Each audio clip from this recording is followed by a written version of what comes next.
Hi, Glenys. Hey, Aaron. What do you want to talk about today? How much I hate diets. Yeah, diets suck. So what do you do instead of a diet? Intuitive eating, health at every size. So how many times have you had to explain intuitive eating and health at every size to someone? Like 5,000 times. But that was just to my doctor. Okay, so how many times have you explained it to someone and then they said, but diets are the only thing I know? That's like every time. Can we pursue health without thinking about weight? Yes, we can pursue health without thinking about weight. That's pretty revolutionary, what you just said. But what if you just don't like yourself at the size that you're at? I think we need to understand why, instead of just saying I need to change. So, what's the deal with body positivity? Oh man, that's a long answer. I'm Aaron Flores. And I'm Glenys Oyston, and we are Dietitians Unplugged. Hey everybody, welcome back for another episode of Dietitians Unplugged. How you doing, Glenys? I'm doing A-okay. Yeah, it's nice to be finally recording with you. We had a little bit of a gap because our lives are real darn busy. We are busy so it's people. nice to be talking to you again. Yeah. It is. It is. I start to get the Jones when, like, oh, I haven't talked to Aaron in a while. What's going on? What's happening in his world? Yeah. Listen, I just pick up the mic and just start talking and realize no one's listening and it's not plugged into anything. And I get a little sad. Aww. But, it's all right. Yeah. The microphone loves it because I get to, The microphone feels gets love. more attention. Great. Exactly. Yeah. So who are we talking to today? Oh, today we're talking to Jennifer McGurk, and it's a really interesting conversation about emotional eating, binge eating.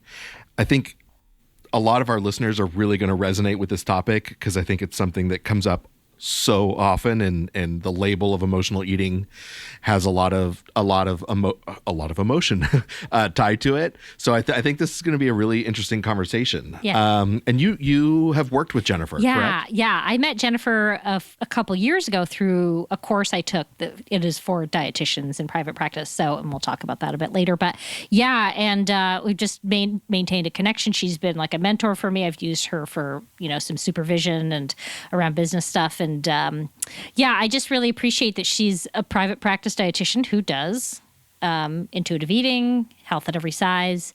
And we were talking and she was sort of like, I'd love to talk about this topic about emotional eating. And I'll tell you that so many of my clients come into my practice saying, I have emotional eating. And it just takes a lot of drilling down and parsing. And we talk all about that in this conversation. So I'm just going to read Jennifer's bio so you all know who she is. Jennifer McGurk is a dietitian. So she has a string of wonderful initials after her name, RDN, CDN, CDE, CED, RD-S. Is a registered dietitian whose mission is to help people heal from diets and find peace and balance with their food choices. She is the owner of Eat With Knowledge, a private practice in Nyack, New York, and the creator of the online course Feel Fabulous About Food for Clients.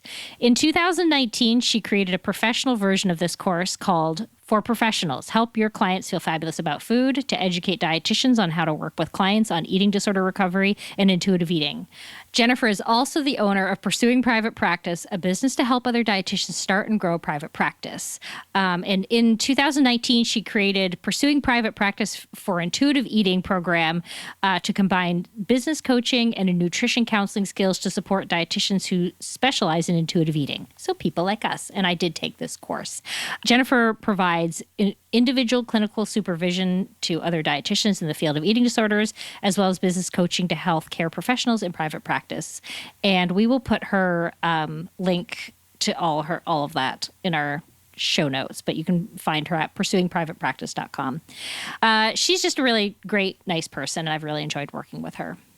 Yeah, I think one of the things that I really appreciate in this conversation is how much she devotes not only to clinicians, but also to clients, really to, same goal, right? But just doing it from a lot of different perspectives, which seems really helpful. Yeah, absolutely. So without further ado, we will jump into our interview with Jennifer McGurk.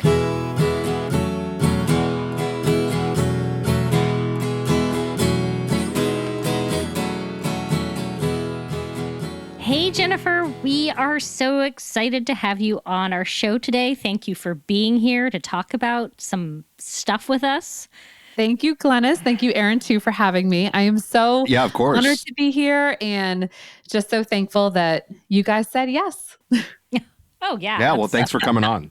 Well, you have been such a mentor for me. So Thank you, Glenys. I love talking to you. So this is a great opportunity. So for us, I think. Oh, thank you so much for that. Yeah. So you're a dietitian, and we've introduced you to our audience, but tell us a little bit about how you came to sort of the non-diet health at every size / intuitive eating work that you do. Were you always this way as a dietitian? Just tell us a little bit about that.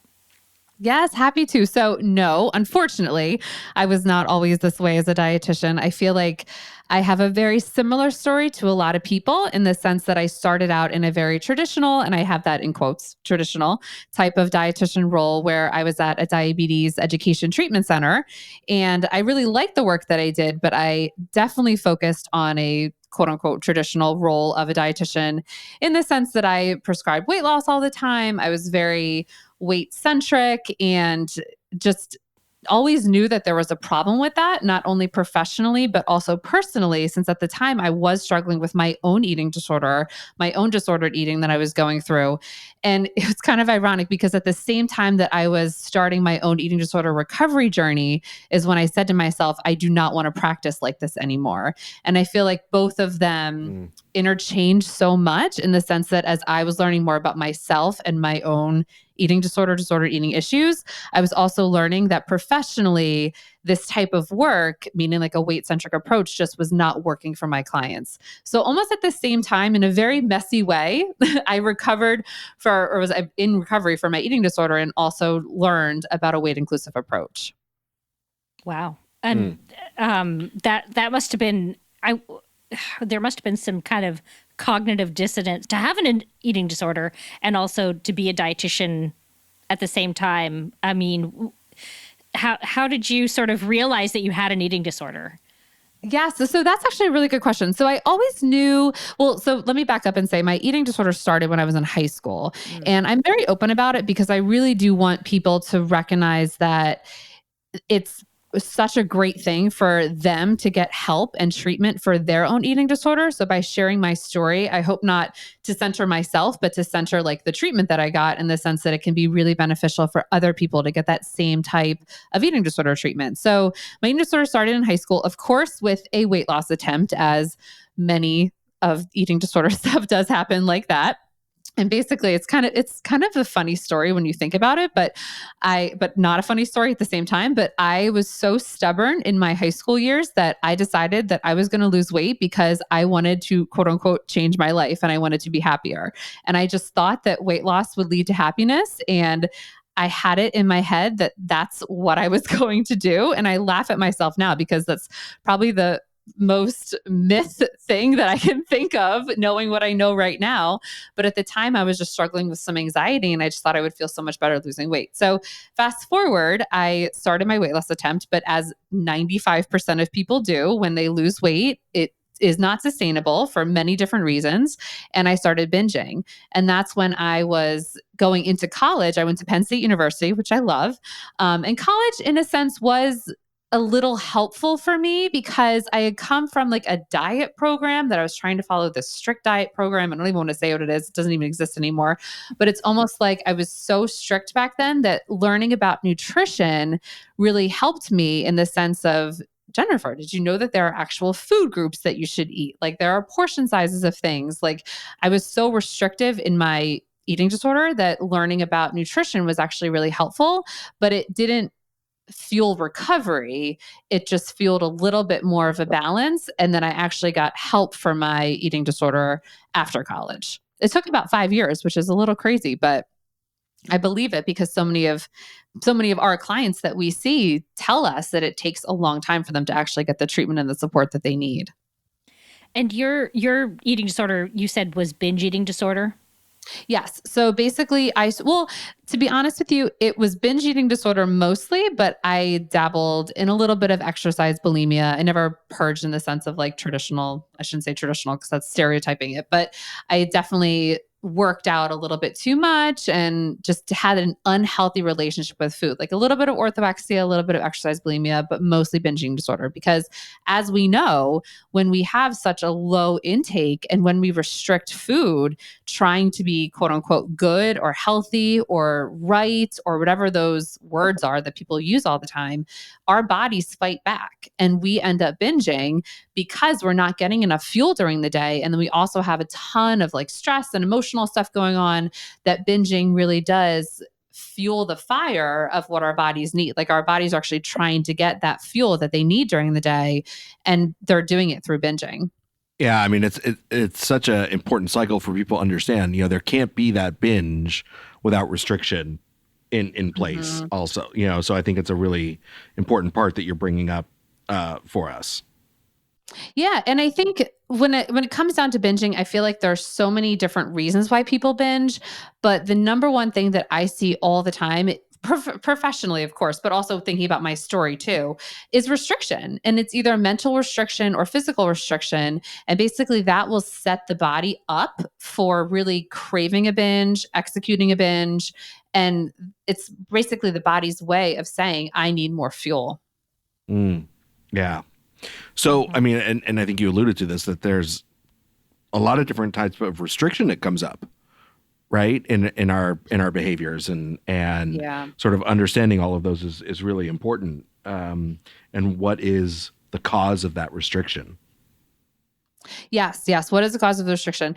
And also too, what are the emotional like regulation, or I should say dysregulation things behind a binge? And then is there any like dissociation behind a binge? Because those are really the three main reasons why people binge. Number one being restriction, but two being some sort of like emotional response, or I almost like to say like it's a response to an emotion that is not necessarily the coping skill that someone needs at the time, although it is a coping skill to be eating. And then the third reason is dissociation. So this is a good kind of segue into this topic about, people throw around the terms binge eating and emotional eating, kind of they use them interchangeably. And definitely my clients come to me saying, I have emotional eating.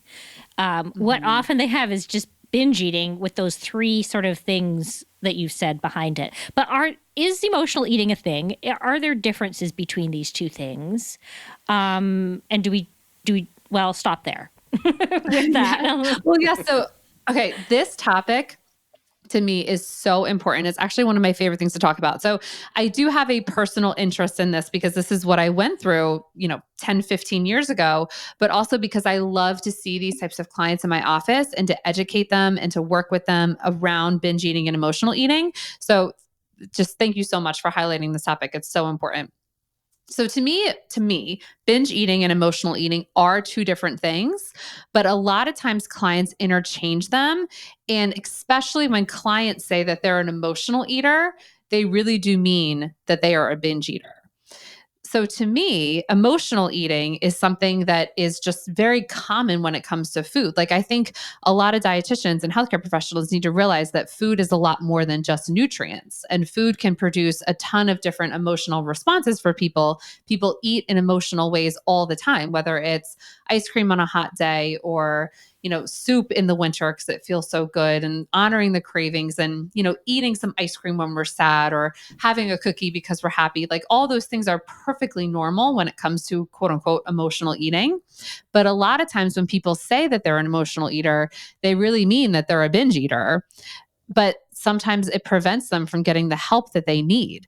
Like I don't think, looking back personally, that I ever said that I was a binge eater until I was in eating disorder treatment, which is really sad when we think about it, because if I had admitted that to somebody before I actually got help for my own stuff, maybe I would have gotten help sooner. And I think that that's what a lot of clients go through. And my follow-up question to that is, I also think that food is, like you said, food is meant to be emotional. And I think that the common thing that I hear between a lot of dietitians is, how do we use language around emotional eating And is it okay to emotionally eat? And is it okay, or do we say don't engage in emotional eating? And part of what I believe is like you said, food's meant to be emotional, and that it's going to bring out emotions at some time, and just like we love the word comfort food, right? I mean, it's like food is going to be comforting sometimes. That's okay. It doesn't mean you're out of control binging. So I'm wondering how you help clients see that difference, right? And what's sort of out of control and what maybe could be normalized. Yes. Well, I think that that's a great way to put it too, the differences between both. So a binge and emotional eating to me are very different, as you said before. But emotional eating, like you said, Aaron, it's something that is very normal. I mean, first of all, it has a flexible definition. There's no diagnosed illness or disorder around emotional eating. So I think that that's one of the things that we do have to recognize right off the bat. But a lot of emotional eating to me is a very normal reaction to the life that we live.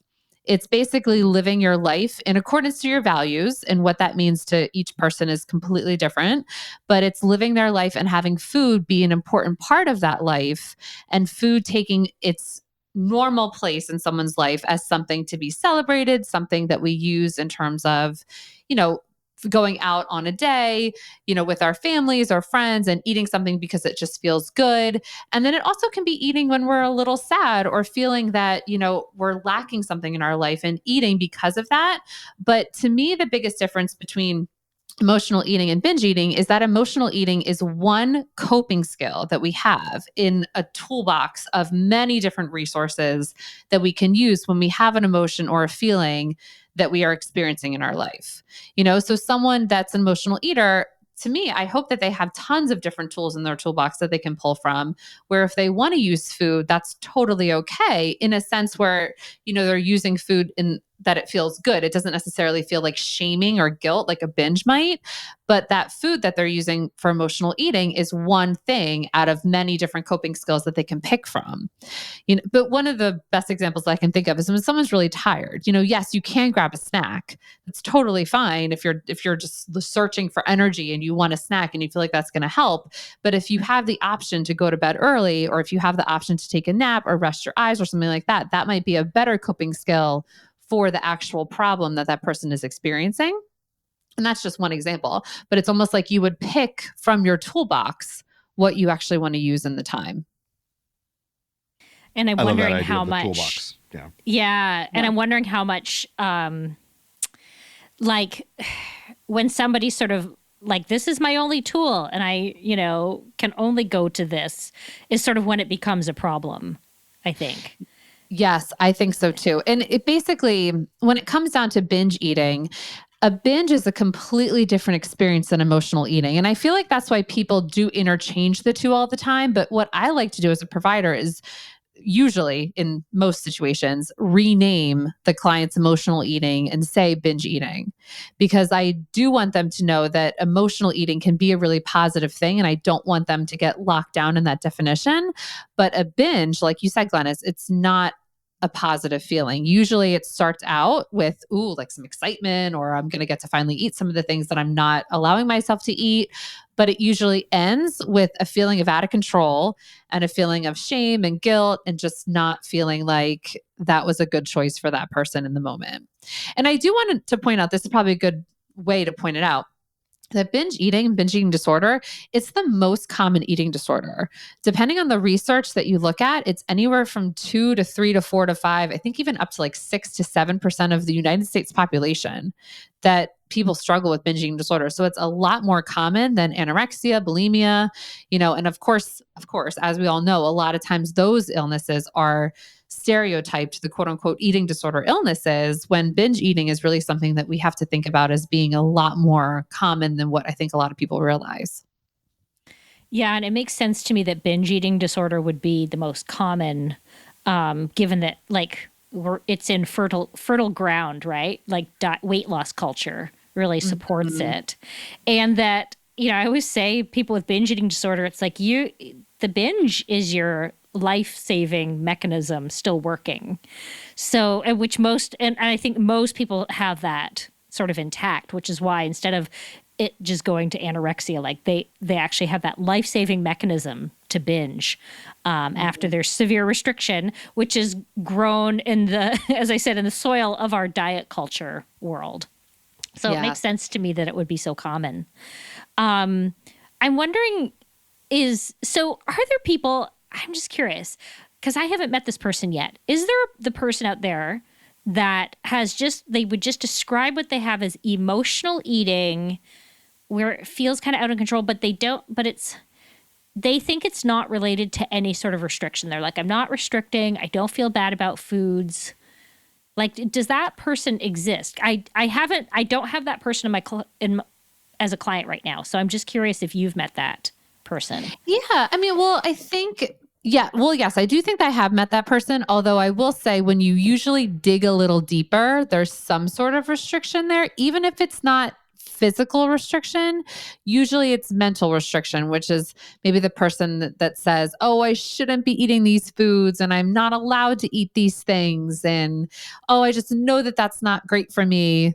That mental restriction, it's hard to meet somebody that is binge eating that has the mentality of all foods fit. I think that's the person that I have not seen. But I do think that there's many more reasons that people binge eat other than restriction, but usually restriction is present in some form of another. I don't know if you've seen that, Aaron, too, if you want to jump in a little bit, but usually there's some sort of restriction there. But I do think that there's people that eat for the emotional, I like to say emotional dysregulation, where they're sad and they always turn to food, or they're anxious and they always turn to food. And yes, restriction, I think, makes it worse, but they don't necessarily have to have any restriction there in order to do so. Yeah, I think it's a really interesting sort of idea. Does someone who has thought about like or internalized some of these all foods fit, and intuitive eating principles, could they still be binge eating? And I'm trying to I don't know if I have a specific anecdotal answer, but part of me wants to say yes. I think it totally could still happen, again, because of the emotionality of it. Right. I think there might just be, the language that, you alluded to this already, Jennifer, but this toolbox, right? And what's in our toolbox, and the body trust language that I got from Hillary and Dana at Be Nourished was, that our body has wisdom in our coping. And sometimes even though the tools might not really be helpful to us long term, it's the tools we got, and we're working on new tools. And so sometimes just that tool set might not be perfected yet, but there's some foundation that might help the client maybe even binge less, right? The binge is still chaotic, but it's less. It's not as intense. Maybe the amount is not as much. So that's the sort of scenario that I'm thinking of, that maybe it's sort of this gradual thing where that food might be more normalized, less restriction, but still the emotionality is there. Yeah, that's actually a really good point. I think the statistic is it takes 8 years to recover from binge eating disorder. I think that's the latest research that's out there, although I can't imagine that the research is gold standard because it's hard to study this stuff because a lot of people are secretive. But it's interesting because I do think what you said, Aaron, is an important point, that as people are in recovery for binge eating disorder, probably what happens is not a linear line, of course, filled with ups and downs, as any eating disorder recovery journey is. But the binges would get less and less, and maybe it becomes less severe, less chaotic, but they're still happening. As people are learning the skills and increasing their toolbox, they're still probably turning to food, as it's very normal to do so in binge eating disorder. But it's almost like they're learning about other coping skills that teach them what their body needs physically and mentally in those moments where they feel like they really want to binge, or an urge is there. Yeah. I think what I love about this conversation right now is it's pointing out the nuance of recovery, of healing, and that like you said, Jennifer, it's not linear. Oh yeah, the total ups and downs. I mean, I can speak to that personally and professionally. I just feel like So how many times do we get clients that say, I want to see you in about 4 or 5 sessions or so, and please make me better in those 4 or 5 sessions. Right. It's hard work. You know, it takes years of unlearning and learning to recover from an eating disorder, just like any hard thing in life. You know, it's not a linear line. It really is full with ups and downs. But I like to say that my clients are so resilient. Anyone that struggles with an eating disorder can be resilient, because think about all the beautiful lessons learned, even though it might not feel like that in the moment. But eating disorder recovery can really teach someone so much about life. And especially if you are seeing a provider for years and years and years, as you probably are, because it takes a while to recover from this stuff, you can learn so much about how you want to authentically live your life as you go through your own journey of eating disorder recovery, which is just such a beautiful thing. Yeah.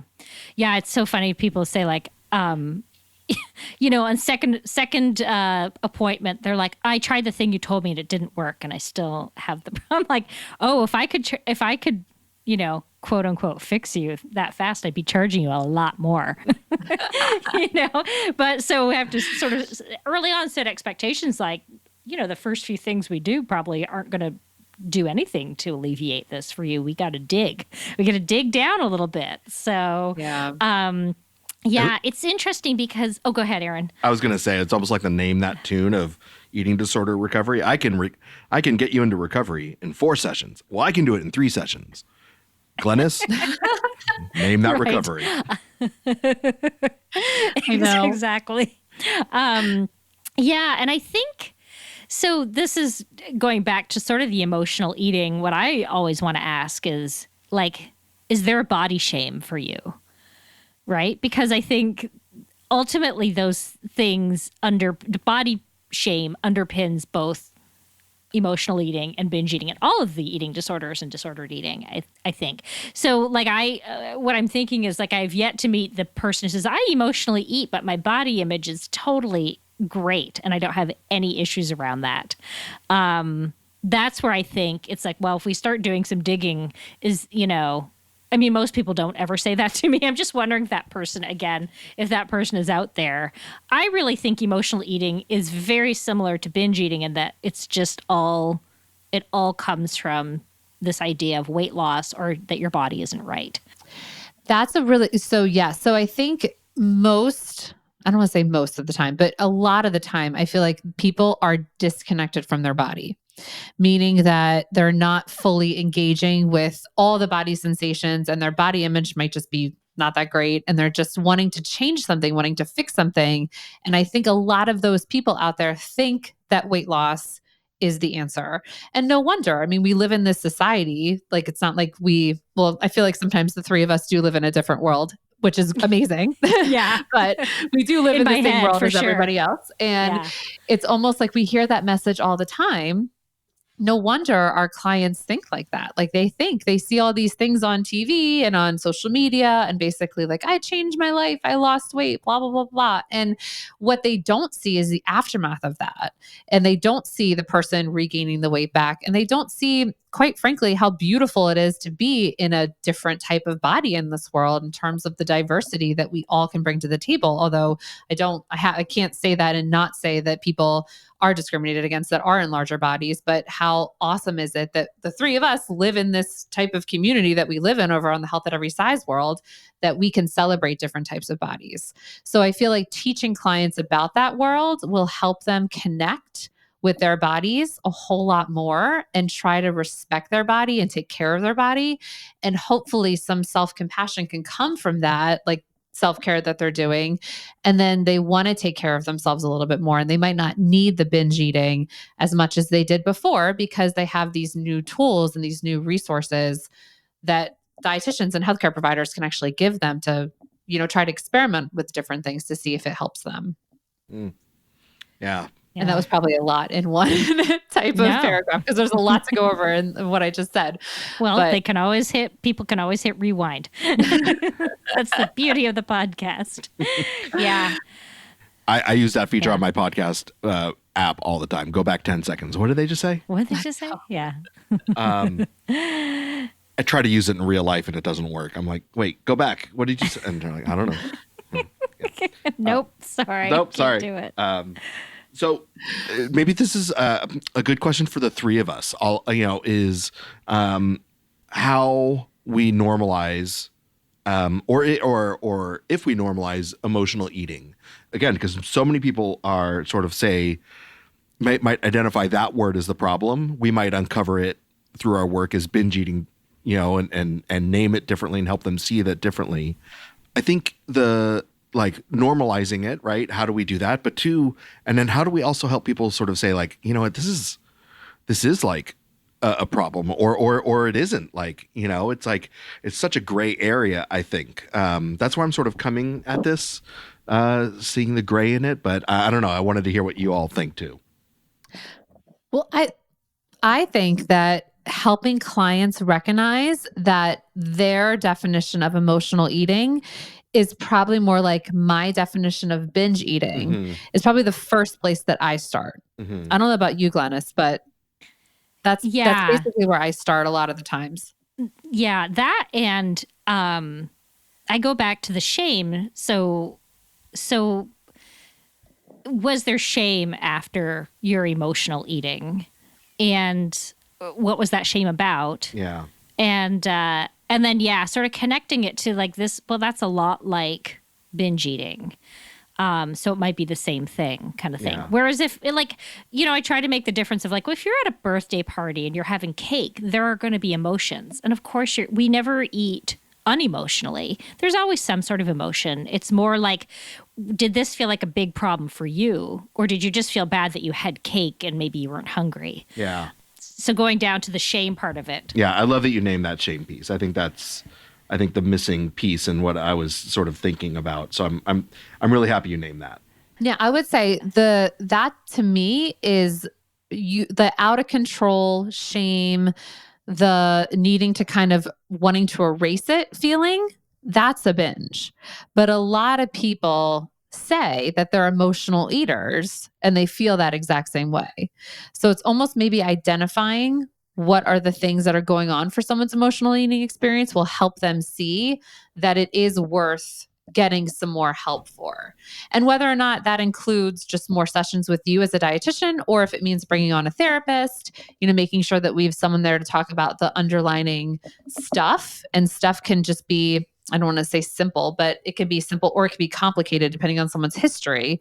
But that stuff there is really important to get out and that's really where a therapist can come in. Like that is going to help someone heal from disordered eating. Just like dietitians help people heal from like a bad relationship with food. Our job is to really help people feel great about food and to have people live the life that they authentically want to live according to their values when it comes to their food choices. Yeah. Going back to the idea of the toolbox. So what are some of the tools that people can use in dealing with either whatever they want to call it, emotional eating or binge eating, aside from like if using the food to regulate the emotion is the only tool, what are some other tools that you kind of talk about with people? I love this question. This is such a great question because I feel like this is where dietitians can really shine with our skills that we can help people with, which is awesome. So yeah, I think first of all, there's so many different tools and I feel like it would depend on what is really going on. If you need a tool for the tired feeling versus if you need a tool for the anxiety feeling versus if you need a tool for the just wanting to veg out and dissociate type of thing, there are different tools depending on what really is going on with the person. But I think for dietitians, we can absolutely help people with meal planning. And when I say meal planning, I do not mean like exactly what to eat. You eat this during the day type of meal planning. Like meal planning to me is really figuring out what a person's needs are in terms of the amount of fuel that works best with their body. And that is something that is not a one-sided conversation as the dietitian. Like that is a conversation that we have with clients in terms of what feels good for that person during the day. And then figuring out from there, are they eating enough? I think that's one of the best tools that we have to offer in terms of assessing their needs, but then also helping a client figure out cravings. So for me, figuring out a food craving, I really want to figure out what is going on in that person's life when they're craving certain things. So say they're craving something I don't know, like snacky type of food. Are they truly craving that from an I really want that food type of perspective? And that food would feel really good for me right now. Like I want it in my body. I want to feel the food in my mouth. I want to feel all the different sensations that come with that. Or am I just like tired, bored, little lonely, feeling a little anxious, and food will help that emotion? And then from there, figuring out, it's almost like you're at a fork in the road for all these different maps, but figuring out from there, if I eat that food, am I going to feel better? Am I going to feel okay? Or will eating that food make me feel worse than when I started off in the first place? And that has everything to do with the connection with someone's body, and not because of external reasons like weight or losing weight, gaining weight, that type of thing, like making those decisions based on what feels good in your body right now. Yeah, I love that. And I would imagine too, you're spending some time talking about self-compassion. Yes. Oh my gosh. Yeah. So self-compassion, self-care, those are amazing tools that we can add to our toolbox too. So basically, what does self-care look like to that person? Is it something like connection with a friend? Is it something like taking care of a problem that you just know that you need to get it over with? Is it calling someone when you feel like something is wrong in your life and having that authentic conversation? Is it just laying down and listening to music or watching a TV show, taking care of yourself? What do you have? Like, what are those tools that you have in your toolbox for self-care, self-compassion when you really need to pick one of those things? Jennifer, do you notice sometimes that your clients are talking about self-compassion from this lens of like, it's hard to practice that because it feels like I'm giving up, or it feels like I'm allowing something negative to persist? And if so, how do you handle that? Well, that's a really good question. I think maybe my clients, and I'm thinking about one person in particular that always says it's really hard for self-compassion, is because she doesn't have a connection with her body, in the sense where she feels very disconnected and she feels like she's not taking care of something because she just doesn't feel like connected to it. And I've been trying to almost force her, and I say that very lightheartedly, but force her to take some 10-minute breaks of taking care of her body to try to form that connection with her body. But I don't know what you said before about, I'm trying to think if I've seen that before in terms of just feel like giving up. Like, do you mean feel like eating the food, giving up, Aaron? Is that kind of what you meant? It comes up like I'm trying to give myself self-compassion because I did binge last night. And I didn't want to, but like, I'm trying to find that self-compassion, but when I apply it, it feels like I'm just giving up. Like I'm letting myself do this and just making an excuse. Okay. Yes. Well, okay. So when you say it like that, absolutely. I feel like people have a hard time with self-compassion in the moments where they mess up. And I think that that's why I especially tell people that you are supposed to mess up. Like you are supposed to not do things in a linear line, because as we all know, eating disorder recovery is a journey full of so many ups and downs. I feel like I say this all the time, but it's worth repeating like 500 times because people need to hear it. People will mess up. Like I can almost guarantee you someone that's coming into your office or a client that's struggling with binge eating is going to continue to still binge as they work on eating disorder recovery, because it's a process of learning to let it go as you build up skills that will almost satisfy your emotions in a different way and like kind of build up your values into who the person that you want to be. Like you're almost building that as you go through eating disorder recovery. Yeah. So I think that's important to remember, that giving yourself self-compassion in those moments, you have permission to screw up, mess up, still binge eat, because that permission is going to help you get to where you need to go, because that permission will allow you to actually give yourself some self-compassion in those moments where you do mess up. Yeah, that's great, Jennifer. Thank you. Well, this has been really, I think people are going to find this really useful to hear, because I just think so many people come into my practice, and Aaron, you're probably finding this too, that they describe themselves as emotional eaters. And, while that is a thing, I think it's really connected to so much more, right? It's not just emotional eating. So I think this will be so useful for people to hear. Thank you. It's almost like we want to turn the people that are struggling with binge eating into emotional eaters in the sense of my definition of having it being like a really positive experience, like connecting to your emotions and using food in an emotional way that feels good. It's almost like that's the end goal. I love Like I that. said at the beginning, like that's the end goal for people that do struggle with binge eating. We want them to feel good about food. We want them to feel emotional about food, but we also want them to know that emotional eating is probably a definition that's a little bit more like binge eating usually. Yeah, I agree. Well, I also think Yeah. it just highlights the stigma of the eating disorder, right? Is that I don't want to call it this because there's more stigma attached. This seems acceptable where this doesn't. Oh yeah. And also too, I mean, so I want to back up to a little bit personally. I remember saying to myself, "Oh, I don't have an eating disorder. That's like for people that really struggle." So I remember that all the time. Like, no matter if you have an eating disorder or disordered eating or just don't feel good about food, like the person that's thinking that deserves to get help, support, treatment for the thing in their life that they don't feel good Right. about. You know, like eating disorder treatment is for everybody, not just people that have a diagnosed eating disorder. Right. It's like the house on fire thing that we've talked about in a few Yeah. episodes ago, right? Dr. G's house on fire. It's like, I can't have this because I'm mostly okay. Or, I can't have something this serious. So yeah, I think when it comes down to like, are you having emotional distress around your Yeah. eating? Then you probably need Yeah. some treatment. Turn around. The house is on fire. Yeah.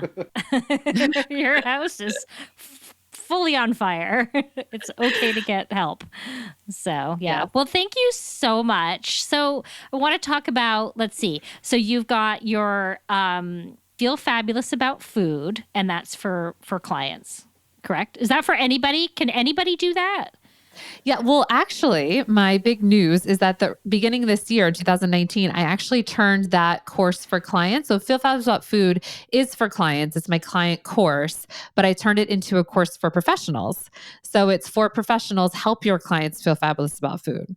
So I offer that as part of my Pursuing Private Practice for Intuitive Eating program, or you can buy that on its own. So if you're someone that just has no interest in business whatsoever, or you already have a thriving private practice and you don't need any help, that course is for the professional that wants to learn how to help their clients struggle with binge eating.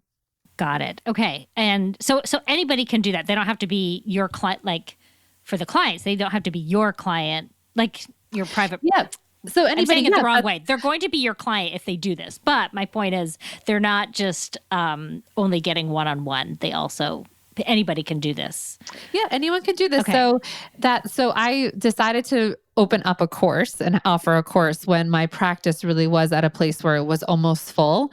So it is myself and Alyssa Toomey. Our practice is Eat with Knowledge in Nyack, New York. And if anyone is local that wants to come in for nutrition counseling, I promise you will find a spot. But it is kind of full. So I decided to do a course just to reach the people that really wanted to see me, that maybe lived in a state that they just couldn't access care, or that wanted to come and see me and just weren't local to Nyack. Got it. And then your fabulous Pursuing Private Practice course, which I took.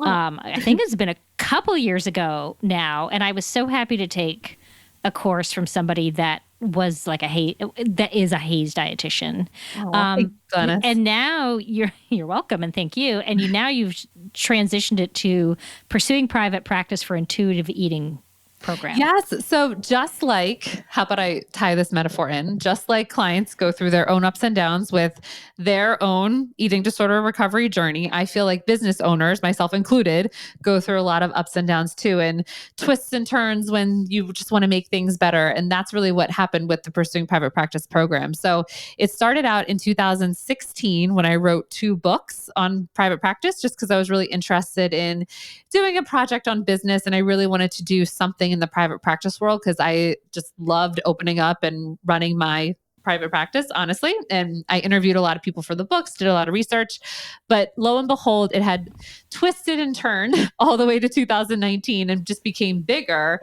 But I wanted to do something specifically for weight inclusive, intuitive eating dietitians.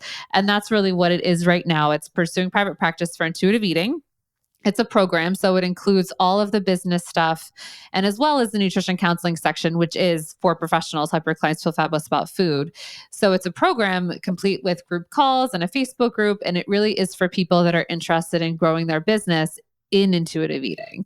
And I really wanted to niche down to that because that's really what I'm so great at and what I love to help people with. Like I just can't do weight loss and sports nutrition and all the other things that dietitians do. I really focus on like a weight inclusive approach. So I turned my program into specifically intuitive eating. And so needed, right? I mean, I think people really need that coaching. So good for you for really committing to that path. Thank you, Aaron. No, I'm happy to give back. I was actually just talking about this to someone in supervision earlier today. I said, I really feel like I'm impacting even more clients by helping dietitians grow their businesses. I feel like just my heart is so full because I hear stories about eating disorder recovery from across almost the entire world, because I feel like there's communities that are everywhere. And just, it makes me so happy to know that our little world, like we talked about earlier in the podcast, like the three of us, the world that we live in is growing and growing and growing. And it's expanding into more dietitian worlds and hopefully more healthcare professional worlds. And I just feel like the more I can do to enhance professionals that are in a weight inclusive space, the better I just feel so much about my career and the direction that it's going, because I just know that I'm impacting more people and I could not be happier doing that type of work. And so needed, as Aaron said. And we will put the link to pursuing private practice into our show notes. We'll put a link to everything in our show notes, but that one is my affiliate link, which means, full disclosure, I get some money if somebody buys that. And that money is going to go straight into this podcast I love because it. Aaron and I spend money to create this podcast. So anything that comes through that is going to go into this podcast to alleviate our costs. Yeah. So if you do buy the course, not only will you get some business help and some intuitive eating skills and nutrition counseling knowledge, but you will also be supporting Dietitians Unplugged, which is so awesome.